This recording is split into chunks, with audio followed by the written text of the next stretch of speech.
आजादी को लगभग 75 साल बीत गए और इन 75 सालों में हमारी स्थिति और परिस्थिति में कोई विशेष परिवर्तन दिखाई नहीं पड़ रहा है। जब देश में अंग्रेज थे तो हमारे पूर्वजों से कहा जाता था, पुरखों से कहा जाता था कि ये जो तुम्हारी समस्याएं हैं, समस्याओं का कारण गुलामी है। अगर अंग्रेजों को इस देश से भगा दिया जाए, तुम्हारी अपनी शासन सत्ता आ जाए, तो तुम्हारी सारी की सारी समस्याएं समाप्त हो जाएंगी और देश से अंग्रेजों को भगाने के लिए हमारे लोगों ने लाठियां खाई, गोलियां खाई, जेल तक गए। इतनी कुर्बानी होने के बाद जब देश हमारा आजाद हुआ तो हमारी स्थिति परिस्थिति में कोई विशेष अंतर देखने को नहीं मिला। देश के विकास के नाम पर सरकार हमको हाईवे दिखाती है। विकास देखिए दो प्रकार का, एक देश का विकास और एक देश के लोगों का विकास। सरकार हमको हाईवे दिखाती, बुलेट ट्रेन दिखाती कि बगल से एक्सप्रेस गया हुआ है। उदाहरण दे आपको, बगल से गया हुआ है पूर्वांचल एक्सप्रेस वे और यहां जितने लोग बैठे हैं सब अपने गांव का अनुमान लगाइए कि कितने लोग उस एक्सप्रेस वे पे चढ़ने को पाएंगे। उसमें बैलगाड़ी, ठेला, रिक्शा और मोटरसाइकिल अलाउ नहीं।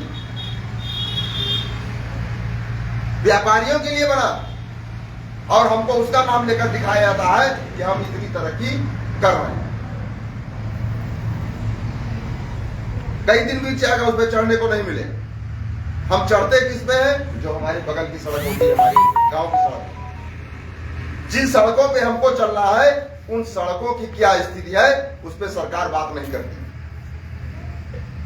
जिन सड़कों पे हमको चलना, अगर वो सड़कें बनेंगी तो उसको हम विकास मानते हैं। जिस पे हमको चलना नहीं है उसको बनने को विकास नहीं मानते। बुलेट ट्रेन चलाने को कह रहा और पैसेंजर ट्रेन बंद कर दी गई। जनरल टिकट नहीं मिलता, सारे के सारे टिकट स्लीपर क्लास के मिल रहे हैं और हमको विकास दिखाया जा रहा है। शिक्षा की व्यवस्था देखिए, कक्षा 5 तक क्लास में अगर 1, 2, 3, 4, 5 क्लास है तो 5 अध्यापकों की आवश्यकता है स्कूल में, लेकिन मात्र 2 अध्यापक आपको स्कूलों में मिलेंगे और उसमें भी एक अध्यापक को इतना कागज बनाने को कह दिया जाएगा कि उसके पास दिन भर फुर्सत नहीं है वो क्लास में जाके लड़कों को पढ़ा सके। और दूसरा अध्यापक सब्जी खरीद के लाएगा, लकड़ी लाएगा, खाना बनवाएगा। सारी चीजें हो रही हैं लेकिन पढ़ाई नहीं हो रही है स्कूल। आपका बच्चा पढ़ेगा तो डॉक्टर, इंजीनियर, वकील बनेगा, मास्टर बनेगा, लेकिन जब नहीं पढ़ेगा तो हमने अपना समय मजदूरी में गुजार दिया, बाप दादा ने मजदूरी और खेती में गुजार दिया। क्या लड़का भी हमारा वही करेगा? सरकार यही षड्यंत्र रच रही, शिक्षा व्यवस्था को समाप्त कर रही है। अधिकारी जाता है तो पूछता है केला मिला था कि नहीं, फल मिला था कि नहीं, दूध मिला था कि नहीं। वो ये नहीं पूछता किताब में क्या है, उसके बारे में नहीं पूछता। शिक्षा को चौपट किया जा रहा है, आधार ही हमारा खराब किया जा रहा है। चिकित्सा व्यवस्था देख लीजिए, आपको अस्पताल में सुविधा के नाम पर कुछ नहीं मिलेगा। प्राइवेट अस्पतालों में महंगी फीस देकर हमको इलाज कराना पड़ रहा है। संस्थाओं को प्राइवेट किया जा रहा है। हम खूब मेहनत से अपने बच्चों को पढ़ाएं और जब सारी संस्थाएं प्राइवेट हो जाएंगी तो हमारा वो लड़का पढ़ने के बाद सरकारी नौकरी कहां पाएगा? जब सारी संस्थाएं प्राइवेट है। और जब हम दामाद खोजेंगे तो नौकरी वाला चाहिए, सरकारी नौकरी वाला। बहू खोजेंगे तो बहू चाहिए सरकारी नौकरी वाली और संस्थाएं वो प्राइवेट हो जा रही। आप शेड्यूल कास्ट की स्थिति इस देश में देख लीजिए। 74 साल बीतने के बावजूद अगर वो मूंछ रख लेता है तो उसकी हत्या कर दी जा रही है। घोड़ी पर चढ़कर बारात जाता है तो उसकी हत्या कर दी जा रही है। इतना ही नहीं, आप राष्ट्रपति महोदय को देखिए, रामनाथ कोविंद जी को, संविधान की वजह से वो राष्ट्रपति तो बन गए, लेकिन सामाजिक व्यवस्था में वो आज भी अछूत हैं। मंदिर में उनको घुसने नहीं दिया गया, मंदिर की सीढ़ियों से पूजा करने को वो मजबूर हुए। अनुसूचित जनजाति के लोग, जबरदस्ती उनकी जमीनों पे कब्जा किया जा रहा है, उनको नक्सलाइट घोषित किया जा रहा है। हमारे माइनॉरिटी के भाई जो मुस्लिम है, बौद्ध हैं, उनकी दशा आप देख रहे हैं, दाढ़ी देख के उनको मारा जा रहा है, टोपी देख के मारा जा रहा है। सरकार हमको ये बताती है कि उसके घर में फलाने चीज की बिरयानी बनी, गाय के मांस की बिरयानी बनी, और जिसको वो सरकार हिंदू कहती है उसके घर में खाने को है कि नहीं है, इसको सरकार को जानकारी नहीं है। सब्जी है आपके पास, दाल है कि नहीं है, ये सरकार को जानकारी नहीं है, लेकिन मुसलमानों के घर में गाय का मांस बन रहा है, ये जानकारी सरकार को है। ये हमारे देश की माइनॉरिटी की दशा है। और इस देश का एक बड़ी आबादी, पिछड़ा वर्ग, ओबीसी, 1931 की जनगणना के अनुसार इसकी आबादी 52% है। आज कोई कहता है 52%, कोई कहता है 55%, कोई कहता है 62%, कोई कहता है 65%। अलग अलग आंकड़े का नाम लोग लेते हैं। आंकड़े अलग अलग हम इसलिए बताते हैं कि ये जो आंकड़े हैं सब मनगढ़ंत हैं। 31 में जब जनगणना हुई थी, इस देश में अंग्रेज थे, उन्होंने जाति आधारित जनगणना की थी, उसके अनुसार 52% है, बाकी सारे के सारे आंकड़े मनगढ़ंत। देश की आजादी के बाद जाति आधारित जनगणना नहीं होती। काशीराम साहब ने कहा था, जिसकी जितनी संख्या भारी उसकी उतनी हिस्सेदारी। जब आपको आपकी संख्या का पता नहीं है, आप कौन सा हिस्सा मांगोगे? संख्या का पता होगा तब ना आप हिस्सा मांगोगे। जब जनगणना नहीं हो रही तो संख्या का पता नहीं चलेगा। इस देश में कितने हाथी हैं, कितने भालू हैं, कितने चीते हैं, कितने हिरण हैं, ये सरकार को पता है। सरकार ने जनगणना कराई है। अभी तितलियों की गणना का आदेश आया है कि तितलियों की गणना की जाए। हिजड़ों की गणना हो गई है इस देश में, कितने हिजड़े हैं, लेकिन कितने पिछड़े हैं इसकी गणना आज तक इस देश में नहीं हुई। आजादी के बाद कहां से हमको हिस्सेदारी मिलेगी? काशीराम साहब का नारा चला, गणना नहीं हुई, हिस्सेदारी हमारे लोग समझ नहीं पाए कि जाति आधारित जनगणना कितना महत्वपूर्ण मामला है। लड़े नहीं उसके लिए। अभी आप देखिए, आरक्षण, शेड्यूल कास्ट की संख्या जितनी है उतना आरक्षण उसको मिला हुआ। शेड्यूल ट्राइब जितना है उसको उतना आरक्षण मिला हुआ। यानी संविधान भी हमारा इस बात को मानता है कि जिसकी जितनी संख्या है उस अनुपात में उसको हक अधिकार मिलना चाहिए, आरक्षण मिलना चाहिए। 31 के अनुसार 52%, और मिला कितना है? 27%। 27% मिला हुआ है। और लागू कितना है? केवल 5%। जो आरक्षण मिला हुआ है 27%, वो लागू कितना है? मात्र 5% ओबीसी के लोग नौकरियों में है। शेड्यूल कास्ट की भी वही दशा है। शेड्यूल कास्ट और शेड्यूल ट्राइब 22.5% आरक्षण मिला हुआ है, लेकिन मात्र 13% केवल नौकरियों में है। 9% कोई और खा रहा है। ओबीसी का 47% कोई और खा रहा है। और इतना ही नहीं, जो आरक्षण मिला है वो क्रीमी लेयर लगा के आपको उससे भी वंचित किया जा रहा है। 2015 में, अभी बहुत दिन नहीं बीता, ओबीसी के 314 बच्चे जो आईएएस सेलेक्टेड थे, ट्रेनिंग हो चुकी थी, ट्रेनिंग होने के बावजूद क्रीमी लेयर लगाकर उनको बाहर कर दिया गया। काबिलियत की बात होती है, दुश्मन हमारा कहता है आरक्षण लेने वाले लोग काबिल नहीं हैं। अगर वो काबिल ना होते तो आईएएस की परीक्षा भारत की सबसे कठिन परीक्षा होती है, सबसे टॉप परीक्षा होती है। और 314 आईएएस का मतलब आधे भारत के डीएम ओबीसी समाज के होते। जिले का सारा क्रियान्वयन डीएम करता है। अगर आपके जिले का डीएम ओबीसी हो, शेड्यूल कास्ट का हो, आपकी सुनवाई होगी कि नहीं होगी? आपकी सुनवाई होगी। ये प्रतिनिधित्व का मामला है। आप अस्पताल जाइए, आपके समाज का व्यक्ति डॉक्टर हो तो आपका इलाज सही से होगा। ये आरक्षण भीख नहीं है। हमारे लोग कहते हैं भीख है। बहुत हमारे समाज के लोग जो लाभ उठा रहे हैं उसके बावजूद कहते हैं आरक्षण भीख है, नहीं लेना चाहिए। भीख नहीं, प्रतिनिधित्व का मामला है। एक बाप के पास अगर 8 बीघे जमीन हो और 4 बेटे हो तो न्याय कहता है कि हर बेटे को 2-2 बीघे जमीन मिलनी चाहिए। ये न्याय है कि नहीं है? न्याय है।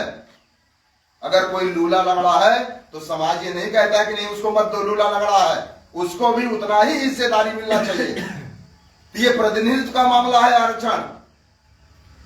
ये गरीबी हटाओ कार्यक्रम नहीं है। बहुत से हमारे लोग जो है सोशल मीडिया में यहाँ समाज में कहते रहते हैं कि आरक्षण को जाति देखकर नहीं, गरीबी देखकर दिया जाए। गरीबी हटाने के लिए बहुत योजनाएं सरकार चला रही है। विभिन्न प्रकार के राशन कार्ड बनाई हुई है, मनरेगा चल रहा है, आवास दे रही है, अनाज राशन दे रही है। ये गरीबी हटाओ योजना के तहत चल रहा है। लेकिन आरक्षण गरीबी हटाओ आंदोलन नहीं है, गरीबी हटाओ का कार्यक्रम नहीं है, प्रतिनिधित्व का मामला है। आपके समाज का आदमी होना चाहिए अस्पताल में भी, प्रशासन में भी, स्कूल में भी, न्यायालय में भी। प्रतिनिधित्व का मामला है। लेकिन सरकार क्रीमी लेयर लगाती छीन। क्रीमी लेयर क्या है? आपके पास दांत हो, आपको चना न दिया जाए, और जिसके पास दांत ना हो उसको चना दे दिया जाए। आप बताइए चना कौन चबा पाएगा? बिना दांत वाला चना चबाएगा। बिना दांत वाले को चना दिया जाएगा, चबा नहीं पाएगा। और जिसके पास दांत है उसको चना दिया ही नहीं जाएगा। तो चना दोनों तरफ से बच गया कि नहीं बच गया? दोनों तरफ से बच गया। ऐसे ही क्रीमी लेयर लगा रहा है। क्या हमारा आज की डेट में इंजीनियर और मेडिकल की पढ़ाई के लिए जो फीस लग रही है, क्या मजदूरी करने वाला हमारा भाई दे सकता है? नहीं दे सकता, इतनी महंगी हो गई है।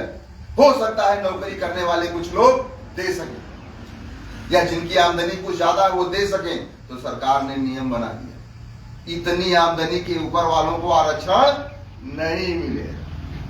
अब जो फीस दे सकते हैं उनको आरक्षण नहीं मिले, और जो फीस नहीं दे सकते उनको आरक्षण मिले। अब आपको आरक्षण मिल गया, आप सिलेक्शन आपका हो गया। अब आप गए, आप फीसें नहीं दे पाए तो बाहर होना पड़ा कि नहीं होना पड़ा। और जो फीस दे सकता था उसको आरक्षण ही नहीं मिला, वो भी बाहर हो गया। सीटें सारी खाली, इधर से भी काटा गया हमको, इधर से भी काटा गया। ये क्रीमी लेयर, क्रीमी लेयर लगा के आरक्षण को समाप्त किया जा रहा है, निजीकरण करके समाप्त किया जा रहा है। सरकारी संस्थाओं में आरक्षण, प्राइवेट संस्थाओं में आरक्षण नहीं है। इसीलिए सरकार कंपनियों को बेचकर प्राइवेट कर रही है। जब प्राइवेट करेगी हमारे लोगों को कोई प्राइवेट कंपनियों में मिलेगा काम? ऐसा नहीं है। केवल झाड़ू लगाने का और पानी पिलाने का, ऊंचे पदों पे सब वही लोग रहे, सारे वही लोग रहे। और ये जो आरक्षण मिला, ये कोई एक दिन की लड़ाई नहीं है। 1848 से ज्योतिबा फूले ने चालू की थी। साहू जी महाराज सबसे पहले अपने राज्य में लागू किए, और जब लागू किए तो सारे ब्राह्मण उनके राज्य के आसपास के इकट्ठा हो गए, उनके खिलाफ षड्यंत्र रचने लगे। एक अभयंकर नाम का ब्राह्मण पहुंच गया उनके पास, और कहा कि ये आप आरक्षण जो लागू किए हैं उसको हटा दीजिए। तो साहू जी महाराज उसको कोई जवाब नहीं दिए, उसको ले गए अपने अस्तबल में। अस्तबल में ले गए और जो अस्तबल में कर्मचारी था उससे कहे कि सारे घोड़ों को छोड़ दो, खोल दो रस्सी से, और उनके मुंह में जो जावा लगा है उसको भी खोल दो, वो चने का थैला लगा रहता उसको भी खोल दो, और सारे चने को एक जगह गिरा दो। उस कर्मचारी ने सारे चने को एक जगह गिरा दिया। अब घोड़े जब छुटे चने खाने को तो जो मजबूत घोड़ा था वो चना खाया, और जो कमजोर था वो पीछे रह गया। अगर वो कोशिश भी करता घुसने की तो जो चने के पास है उसको लात मार देता। तो चना भी नहीं पाया, उल्टा तो लत्ती भी पा रहा। तो अभयंकर ने कहा ये तो आप अन्याय कर रहे हैं घोड़ों के साथ। उस ब्राह्मण ने कहा आप अन्याय कर रहे हैं घोड़ों के साथ। जो मजबूत है वो खा ले रहा है, जो कमजोर है वो पीछे रह जा रहा है। तो साहू जी महाराज ने कहा यही तो मैं आपको बताना चाहता हूं, आप भी तो यही बात कर रहे हो अन्याय वाली। ये जो जानवरों की व्यवस्था है, ये जानवरों की व्यवस्था आपने इंसानों में लागू की है, और मैं इंसानों की भी व्यवस्था जानवरों में लागू करना चाहता हूं। इसलिए इनके मुंह में जो है चना बांधा था बोरे में, यानी सबको उसके हक का मिलना चाहिए। यही आरक्षण है। अभयंकर को बात समझ में आ गई, वो कुछ नहीं बोला, वहां पे कोई विरोध नहीं किया, वहां से चला। इतना संघर्ष करना पड़ा आरक्षण के। आज क्रीमी लेयर के नाम पर कंपनियों को निजीकरण करके खत्म किया गया। ये सारी समस्याएं हमारे साथ उत्पन्न क्यों हो रही हैं? जब देश आजाद हो गया, हमारी शासन सत्ता आ गई, तो हमारे साथ ऐसा क्यों हो रहा? केवल कहने को, चूंकि शासन सत्ता हमारी नहीं आई और ना हम आजाद हुए। क्यों? अंग्रेज जब इस देश में आए थे, उसके पहले किसने लिख रखा था स्त्री और शूद्रों को विद्या नहीं देनी चाहिए? किसने हमारे गले में हांडी और पीछे झाड़ू बांधी हुई? ये सवाल उठता है ना। यानी अंग्रेजों के पहले भी हमको किसी ने गुलाम बनाया था। जो गुलाम बनाया था उसी ने प्रतिबंधित किया था कि स्त्री और शूद्रों को विद्या नहीं मिलनी चाहिए। उसी ने हमारे गले में हांडी और पीछे झाड़ू बांधी हुई। वो कोई और नहीं, ब्राह्मण विदेशी हैं। ब्राह्मण है जो 4000 सालों से इस देश में आए और हमारे समाज को गुलाम बना के रखे हुए। उनकी शासन सत्ता चल रही है। सरकार किसी की भी हो, शासन सत्ता में वो रहते हैं। जब हक अधिकार की लड़ाई की बात होती है तो बताता है तुम यादव हो, तुम कुर्मी हो, तुम मौर्य हो, लोहार हो, कहार हो, चमार हो। जब हम अधिकार की लड़ाई लड़ते हैं तो हमको जातियों में बांट के लड़ाता है, और जब उसको वोट लेना होता है तो हिंदू बना लेता है, और हिंदू बना के हमारे समाज का वोट ले लेता है। हमारा वोट लेकर हमारा ही हक अधिकार छीनता है। हमारा वोट लेता है और हमारा ही हक अधिकार छीनता है, और हम उसके झांसे में। हमारे लोग कहते हैं ना 85% है, 85% है, तो 85% है। जन हमारे 85% है। मत माने विचार, लेकिन विचार किसका? विचार उसका है। आपका ये हाथ कहां चलेगा? जहां आपका ये विचार कहेगा वहीं आपका ये हाथ जो है चलेगा, वहीं बटन दबेगी। विचार उसका है। गाय गोबर के नाम पर उंगली दबाता है, मंदिर मस्जिद के नाम पर उंगली दबाता है, और लगातार भ्रमित करता है। जब मंडल कमीशन की लड़ाई चल रही थी तो ओबीसी के कुछ नेताओं को उसने आगे कर दिया। बनवीर तोगड़िया का नाम आप लोग सुने हो, विनय कटियार, रूमा भारती, कल्याण सिंह, ये सब ओबीसी के नेता, इनको आगे कर दिया। और मंडल की जो लड़ाई थी उसको कमंडल में बदल दिया। हमारे समाज के लोगों को मंडल की लड़ाई लड़नी चाहिए थी, मंडल आयोग को उसकी सिफारिशों को लागू करने की लड़ाई लड़नी चाहिए थी, और हमारे लोग कमंडल की लड़ाई लड़ने लगे, मंदिर मस्जिद की लड़ाई लड़ने लगे, जिसका परिणाम ये हुआ करोड़ों की संख्या में नौकरियों से हाथ धो गए, करोड़ों की संख्या में। और जब ट्रस्ट बना तो ट्रस्ट में एक भी नहीं मिला। तो जब आप लड़ाई लड़ेंगे तो आपको भ्रमित करने का काम करेगा, दूसरे मुद्दों पे ले जाने का। 2011 में जब वाम से और भारत मुक्ति मोर्चा ने जाति आधारित जनगणना की बात उठाई, दिल्ली में 5 लाख लोगों को इकट्ठा किया। हमारे बहुत से साथी यहां से गए हुए थे। जब दिल्ली में 5 लाख लोगों को इकट्ठा किया, अन्ना हजारे को ले आया, कहा कि लोकपाल बिल लाना है, भ्रष्टाचार खत्म करना है। लोकपाल बिल आ गया, भ्रष्टाचार खत्म हो गया। अन्ना हजारे कहां है? न लोकपाल बिल लाना था और न भ्रष्टाचार खत्म करना था। मामला क्या था? ये जो जाति आधारित जनगणना था, इस मुद्दे को दबाना था। भ्रष्टाचार के नाम पर, भ्रष्टाचार आंदोलन के नाम पर जाति आधारित जनगणना के मुद्दे को दबा दिया। दूर मत जाइए, अभी 25 मई को भारत बंद किया गया जाति आधारित जनगणना को लेकर, ईवीएम के विरोध में, निजीकरण में एससी एसटी ओबीसी के आरक्षण को लेकर, कर्मचारियों के लिए पुरानी पेंशन को लेकर। लेकिन सरकार फिर भ्रमित करने का काम की समाज में। हिजाब ले आया, हिजाब का मुद्दा आया था ना अभी। अब ये बताइए, कोई शरीर ढक के चल रहा है, कोई खोल के चल रहा है, ये हमारा मुद्दा है क्या? ये हमारा मुद्दा है। संविधान ने सबको बराबर का हक दिया है। जिसकी जो इच्छा, जिस धर्म का पालन करना चाहे उस धर्म का पालन करे, जो जैसे कपड़ा पहनना चाहे वैसे कपड़ा। अच्छा, विरोध कौन कर रहा है?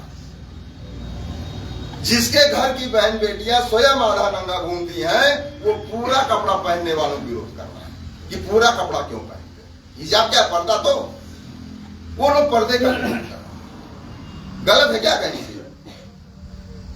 लेकिन मैं कह रहा हूं, वो चाहे गलत हो चाहे सही हो, हमारे मुद्दे को भड़काने का। अजान का मामला आ गया, अजान का मामला भी आया ना। अजान को याद से चल रहा है क्या? कई 1000 साल। ज्ञान व्यापी मस्जिद का मामला आ गया।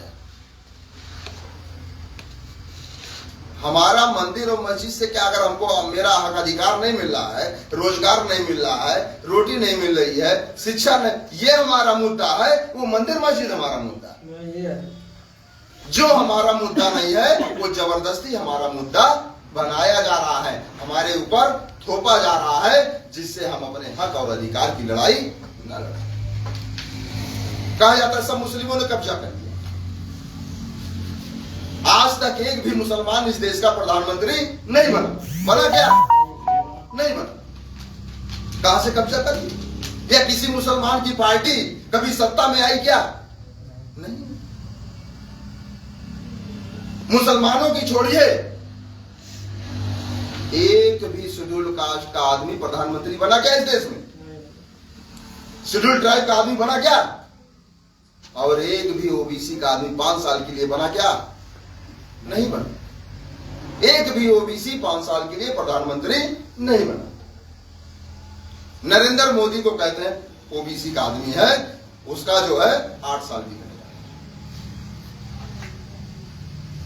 लेकिन ओबीसी कहने को है, मुखौटा जानते हैं ना?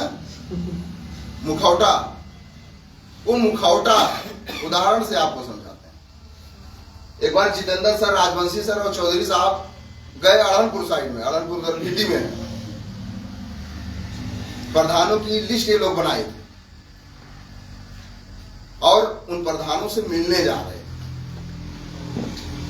तो रास्ते में एक गांव जा रहे थे, तो रास्ते में एक आदमी बकरी चरा रहा था, उसको बुलाए और पूछे हमको जो है इस गांव के प्रधान जी के यहाँ ले चलो। प्रधान जी कौन है? तो वो ले गया एक बाबू साहब के। अब हमारे लोग गए थे, ये तो ओबीसी और एससी और जो मतलब शेड्यूल कास्ट और ओबीसी के प्रधान को, माइनॉरिटी के प्रधानों की लिस्ट बनाई। वो बाबू साहब के यहाँ ले जाके बैठा दिया। तब पूछे लोग कि आप ही प्रधान है क्या? तो कहा नहीं प्रधान, हम जो है प्रधान नहीं, क्योंकि इन लोग भी जान रहे थे कि प्रधान तो कोई शेड्यूल कास्ट का आदमी।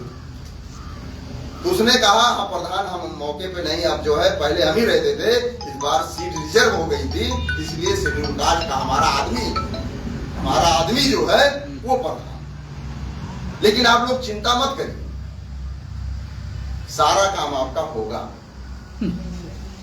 तो चौधरी साहब पूछे मुहर है क्या? कहीं मुहर भी है, रजिस्टर भी है, पानी पीजिए, सब काम आपका करते हैं।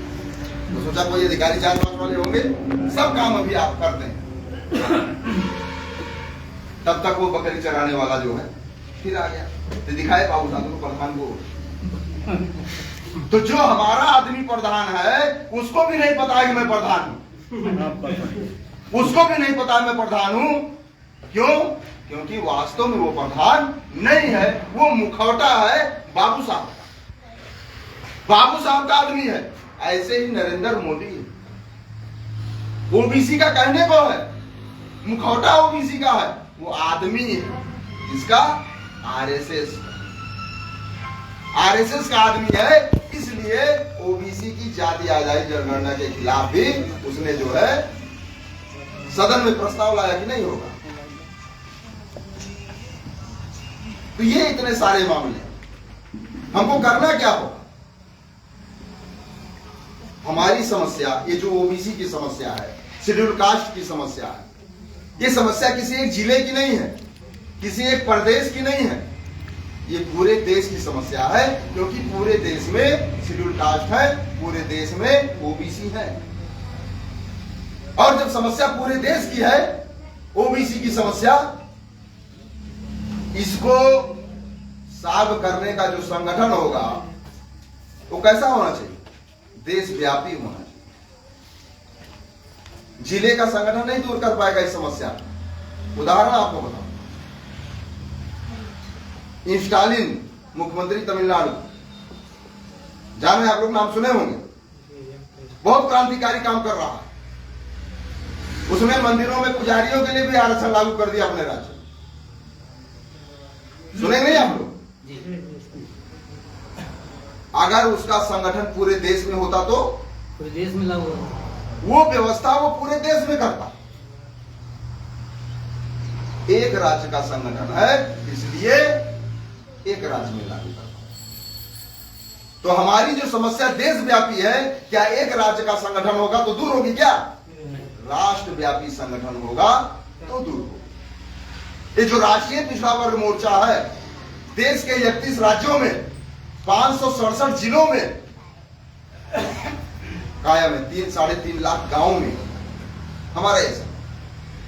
हम जब भारत बंद करते हैं तो केवल अम्बेडकर नगर में नहीं बंद होता, कश्मीर से लेकर कन्याकुमारी तक 567 जिलों में एक साथ बंद होता है।